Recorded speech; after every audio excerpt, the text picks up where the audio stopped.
Supreme court ने कहाँ प्रश्न उठाया है? हमारे शंकराचार्य होने पर कहाँ सुप्रीम कोर्ट ने प्रश्न उठाया, वही बताइए। हमारा ये कहना है कि सुप्रीम कोर्ट ने हमारे शंकराचार्य होने पर कोई प्रश्न नहीं उठाया है। अगर उठाया है तो आप या प्राधिकरण या आदित्यनाथ दिखाइए हमको। आपने कहा कि एक मैसेजिंग हो गई है पूरे देश में कि आपके ऊपर सवाल उठाया जाए, आप जिस पद पर बैठे हैं उस पर सवाल उठ जाए। मैं चाहता हूं कि ये क्लियर हो जाए कि सुप्रीम कोर्ट ने क्या प्रश्न नहीं उठाया या उठाया, और अगर सुप्रीम कोर्ट का जो आदेश है जो आप लोगों के पास होगा तो क्या आप में से आप आदेश दे सकते हैं? कोई वो जो आदेश है उसको एक बार पढ़ के हमारे सामने सुना दे कि क्या ऐसा है कि सुप्रीम 2022 ईस्वी, अंग्रेजी तारीख में बता रहे हैं, 2022 ईस्वी के सितंबर महीने की 11 तारीख को हमारे गुरुजी महाराज, जो कि ज्योतिष पीठ और द्वारका शारदा पीठ के शंकराचार्य थे, वो ब्रह्मलीन हो गए। उन्होंने शरीर छोड़ दिया, व्यापक हो गए। ये नियम है कि जब एक आचार्य का अंत हो जाता है तो उसकी जगह पर दूसरा आचार्य स्थापित किया जाता है। एक आचार्य के अंत में ऐसा महाठाम महानुशासन है, तो उनके शरीर के अंत हो जाने पर हमको उनकी जगह पर उनकी इच्छा के अनुरूप पदस्थापित किया गया। हमारे यहाँ दो चीज चलती है, एक होता है कि जो गुरु है वो उसके चले जाने पर उसका शिष्य स्थान ग्रहण करता है, और दूसरा ये है कि अगर उन्होंने किसी विशेष के बारे में इच्छा की हो तो उसका विचार किया जाता है। तो यहाँ पर हमको ही उन्होंने ज्योतिष पीठ के लिए शिष्य बनाया था और द्वारका पीठ के लिए स्वामी सदानंद जी महाराज को उन्होंने शिष्य बनाया था। दो ही शिष्य उन्होंने बनाए थे, ये बताते हुए कि दो पीठ हैं, हमारे बाद यही दोनों इसके अधिकारी होंगे। तो ज्योतिष पीठ पर हमारा और द्वारका शारदा पीठ पर उनका अभिषेक कर दिया गया। उनके इच्छा पत्र के आधार पर, जिनको जो उनके निजी सचिव थे ब्रह्मचारी सुबुद्धानंद जी, उनको उन्होंने आदेश दे रखा था कि ये तुम कर देना, तो उन्होंने कर दिया। उसके बाद हम लोग उसके अनुसार कार्य करने लगे। फिर श्रृंगेरी के शंकराचार्य जी, जो हमारे यहाँ ये मान्यता होता है कि ब्रदर मठ होता है। ब्रदर मठ का मतलब होता है कि समान धर्मा मठ, जो हमारी ही कैपेसिटी वाले लोग हैं। तो हमारे कैपेसिटी के 3 लोग हैं, पुरी के शंकराचार्य जी हैं, द्वारका के शंकराचार्य जी हैं और श्रृंगेरी के शंकराचार्य जी हैं। तो जब ज्योतिष पीठ का तो प्रश्न ही था हमारे पे, और 3 शंकराचार्य वो थे, तो श्रृंगेरी के शंकराचार्य जी ने कहा कि नवरात्रि है, मैं तो नहीं आ पा रहा हूँ, आप लोग आइए, हम आपका अभिषेक करके आपका जो अभिषेक हुआ है उसकी पुष्टि करेंगे। तो उसी महीने की 26 तारीख को हम लोग श्रृंगेरी गए और वहां पर उन्होंने विधि विधान से हम लोगों का पट्टाभिषेक किया। उसके बाद उसके बाद फिर उन्होंने अपने शिष्य को कहा, जो उन्हीं का रूप है, चल मूर्ति हैं, इस समय वो स्वयं नहीं जाते हैं, उनको भेजते हैं। उन्होंने कहा कि ये द्वारका जा करके, क्योंकि द्वारका के शंकराचार्य जी के मामले में, हमारे ज्योतिष पीठ के मामले में ऐसी कोई परंपरा नहीं है कि अमुक जगह पर अभिषेक हो तभी माना जाएगा, हमारा कहीं भी होता है। लेकिन द्वारका शारदा पीठ के अंदर एक परंपरा चली आ रही है कि द्वारकाधीश जी का जो मंदिर है उसके बाईं तरफ एक चबूतरा है, उस चबूतरे पर जब वहाँ के महाजनों के द्वारा अभिषेक होता है तभी वो अभिषेक माना जाता है।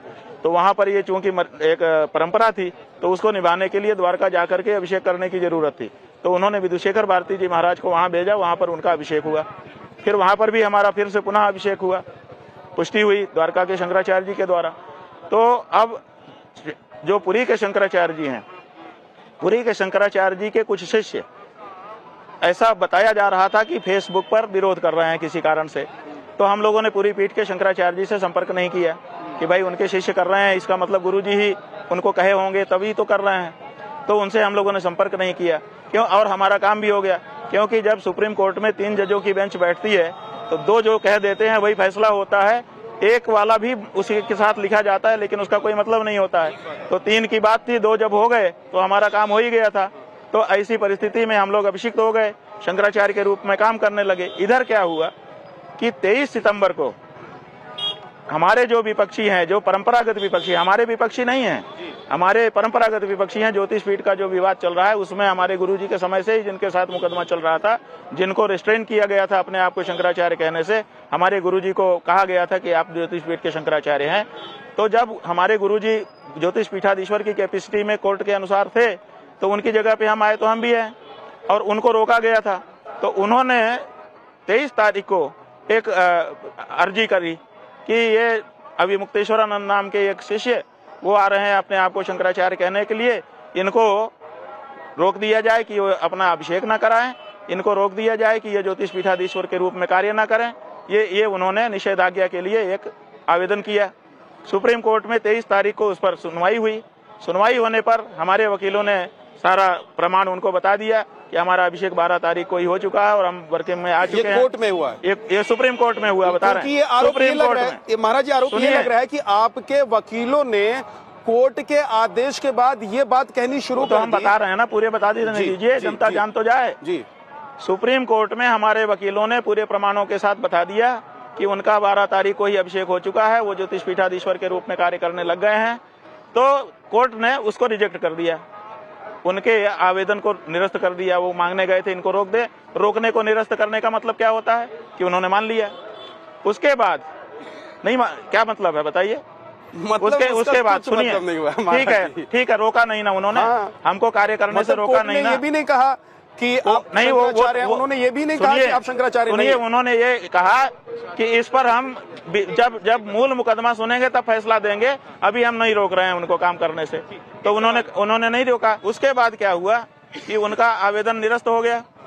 फिर इन्होंने एक दूसरा आवेदन अगले महीने 12 अक्टूबर को दिया सुप्रीम कोर्ट में।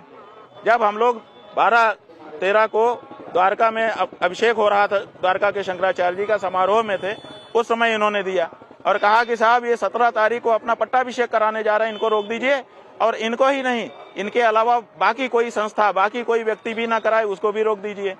तो कोर्ट ने देखा कि और भी लोग तैयार हैं, तो उन्होंने कहा कि हम रोक देते हैं। तो उन्होंने रोक दिया, जैसा इन्होंने मांगा था उसी फ्रेम में उन्होंने आदेश कर दिया कि ठीक है, ग्रांट कर रहे हैं। अब बताइए कि जब हमारा अभिषेक 1 महीना 2 दिन पहले ही हो गया और हम काम करने लग गए, तो उसके बाद रोक कैसे लग सकती है? मुकदमा 3 साल से लंबित है, क्यों नहीं उसका फैसला कराया जा रहा है? क्यों उस पर बहस नहीं कराई जा रही है? ये एक पॉइंट है महाराज जी आपका कि अगर दूसरे पक्ष को लग रहा है कि आप शंकराचार्य नहीं हैं, तो उनको जाकर कोर्ट में ज्यादा तेजी दिखानी चाहिए कि जिस पद को सुशोभित करने वाला एक शंकराचार्य होना चाहिए, अगर आप वो नहीं मानते हैं कि आप हैं, तो उनको जाकर तेजी दिखाकर इस मुकदमे में, यही हम कह रहे हैं। ये पॉइंट है आपका, इसलिए हमें कोई जल्दी नहीं है। ठीक है, अगर उनको दिक्कत थी वो जाते। अच्छा, उन्होंने जो उनका वकील है ना, भारत सरकार का सॉलिसिटर जनरल, वो उनका वकील है। इसका मतलब भारत सरकार लड़ रही है उनकी तरफ से। तो वो तो मेरे पास एक पत्र है, मैं आपको ये पत्र दिखाऊंगा। मुझे लगता है इस पत्र को आप पहचानते होंगे। तो करा ही लेती। हाँ, लेकिन उससे पहले अनुपम जी, आप एक सवाल पूछना चाह रहे हैं? जी, आप पूछिए। स्वामी जी, ये तो आपने बता ही दिया कि सुप्रीम कोर्ट का आदेश आने के पहले आपका पट्टाभिषेक हो गया था, परंतु सुप्रीम कोर्ट ने पट्टाभिषेक पे रोक लगाई आखिरी आदेश में। लेकिन आप कहते हैं मेरा पहले ही हो गया था, इसलिए वो आदेश निष्प्रभावी है। पहले हो नहीं गया था, पहले हो गया था और उसके प्रमाण एफिडेविट के साथ कोर्ट में जमा कर दिए गए थे। जी, कोर्ट के संज्ञान में है। मेरा प्रश्न ये है स्वामी जी कि हमारे यहाँ प्रयाग में कुंभ मेले में चारों शंकराचार्य हमेशा से आते रहे, आज तक किसी के साथ कोई दुर्व्यवहार नहीं हुआ। आपको 2015 में अखिलेश यादव की सरकार में भी आपने देखा था लाठीचार्ज हुआ था, आप अस्पताल में भर्ती हुए थे। अब ये संडे को ये मौनी अमावस्या पे भी ऐसा हो गया। आप मतलब 100 करोड़ सनातनी जानना चाहते हैं कि उनके शंकराचार्य बार बार विवाद के केंद्र में क्यों रहते हैं। आपने पहले कहा कि सभी शंकराचार्य यहाँ आते हैं। पिछले वर्ष यहाँ पर महाकुंभ आयोजित हुआ था, बहुत बड़ा आयोजन था। यहाँ पर जो बाकी के शंकराचार्य हैं, उनके साथ ज्योतिष पीठाधीश्वर शंकराचार्य के रूप में किसने स्नान किया था बताइए? हम ही ने तो किया था। पूरे विश्व में स्नान करते हुए का चित्र और वीडियो जारी हुआ था।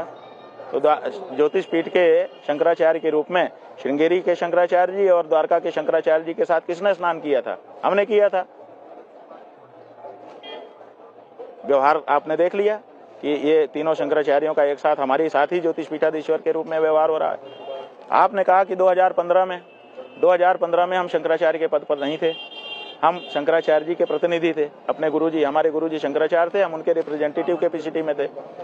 हम धर्म का कार्य हर समय करते रहते हैं, धर्म के लिए लड़ाई लड़ते रहते हैं।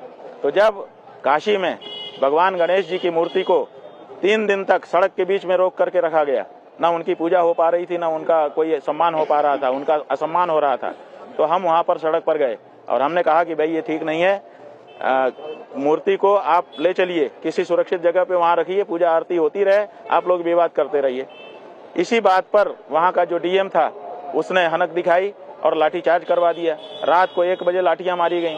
हमारे बटकों के ऊपर भी लाठी मारी गई। जो हमारे साथ जो बच्चे रहते हैं वो पढ़ने के लिए रहते हैं, हम उनको रोज पढ़ाते हैं। और उसके बाद हमारे ऊपर भी लाठियां मारी गई। आपने ठीक कहा कि हम अस्पताल में भर्ती हुए क्योंकि चोट थी। तो बाद में उसके लिए क्षमा याचना की उन्होंने कि हमसे गलती हो गई, क्योंकि उन्होंने गलती की थी। तो हम चोरी करते हुए नहीं मारे गए थे, हम डकैती करते हुए नहीं मारे गए थे, हम धर्म का कार्य करते हुए मारे गए थे।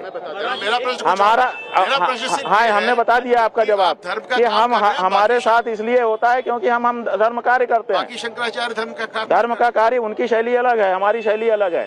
तो आपकी ऐसी शैली है, हमारी शैली है, हमारी शैली के कारण टकराहट हो जाती है।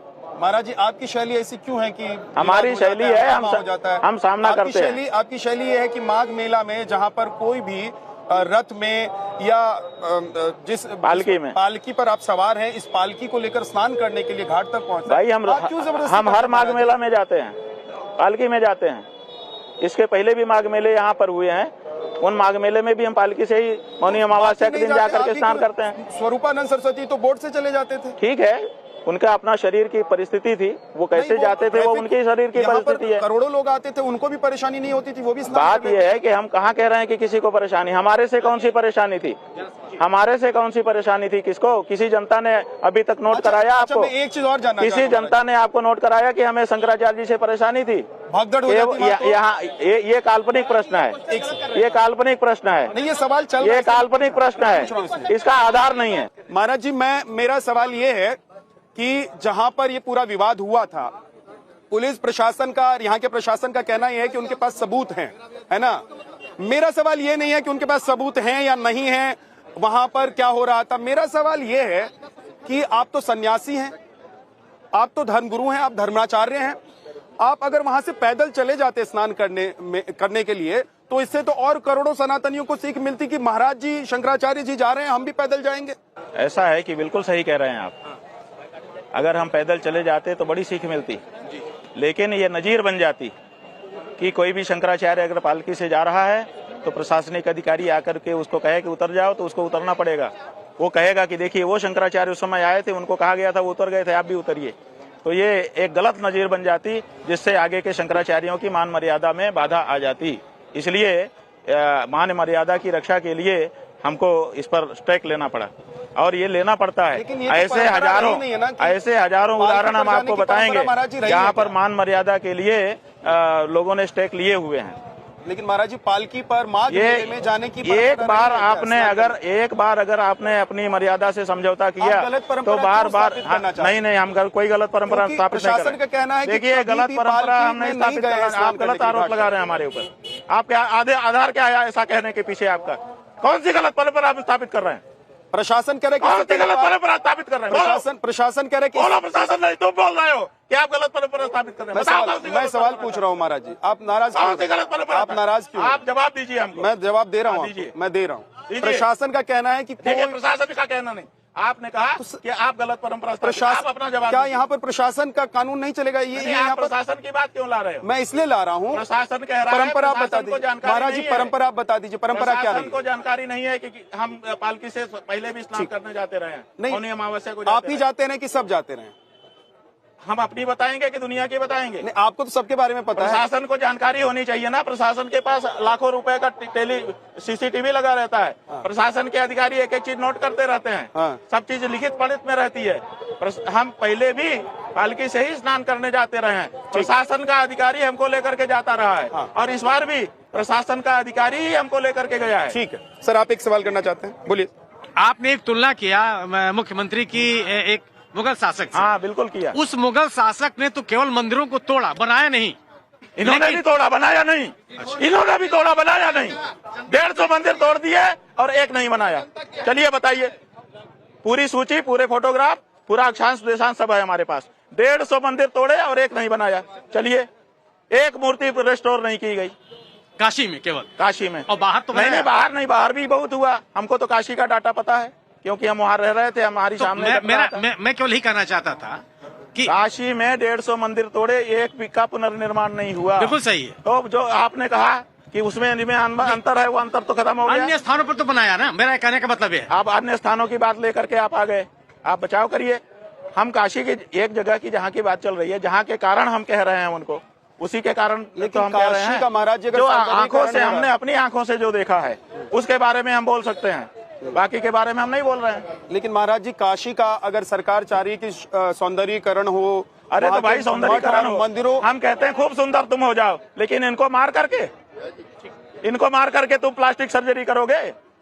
तुम सुंदर होना चाहते हो, इनको मार दोगे, तुम्हारे सराउंडिंग में जो होंगे सबको मार फेंक ऐसे दोगे। तो आपसे भी अगर सवाल पूछ लिया जाए कि आप पालकी लेकर जाना चाहते हैं, बाकियों का रास्ता रोक देंगे? बाल्की का रास्ता हमको किसका रास्ता रोक रहे थे? बाकी लोग जा रहे थे, यहाँ से रास्ता नहीं हो संगम रहा तक 3 किलोमीटर हम गए थे, किसने शिकायत की कि हमने रास्ता रोका? बताओ। ठीक, ओके, किसका रास्ता रोका? ठीक है। आपने मंदिरों को नेस्तनाबूद कर दिया।